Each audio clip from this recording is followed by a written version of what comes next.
I just can't tell you how awesome it is. A long-distance call to space, space station cameras capture Hurricane Ida, and another successful cargo delivery to the station. A few of the stories to tell you about this week at NASA.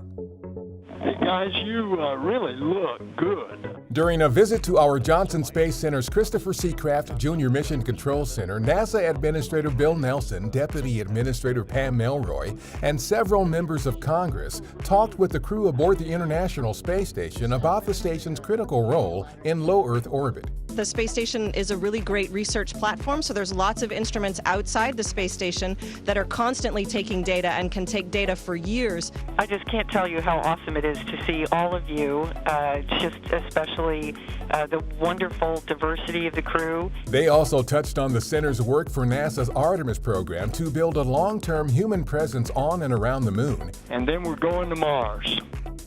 Onward and upward.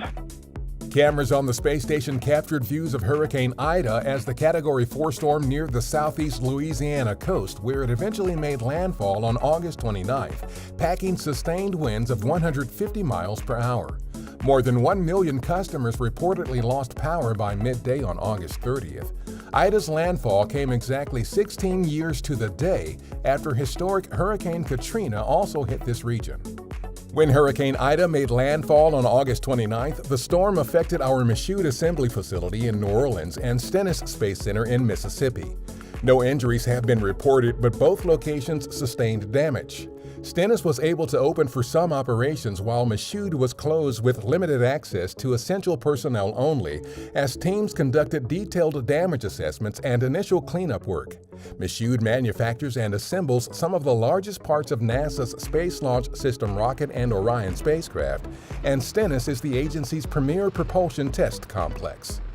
A SpaceX Dragon cargo spacecraft arrived at the International Space Station on August 30th, a day after launching from our Kennedy Space Center.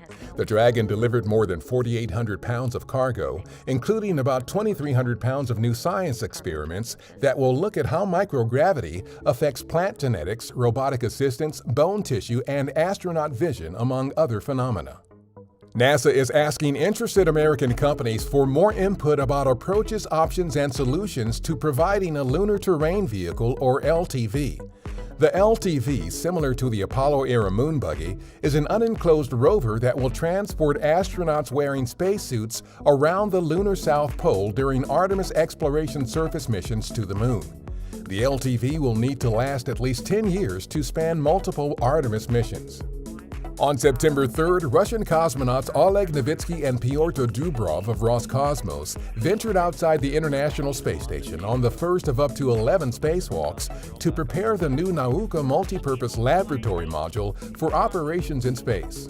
Nauka arrived at the station on July 29th, 8 days after launching from the Baikonur Cosmodrome in Kazakhstan.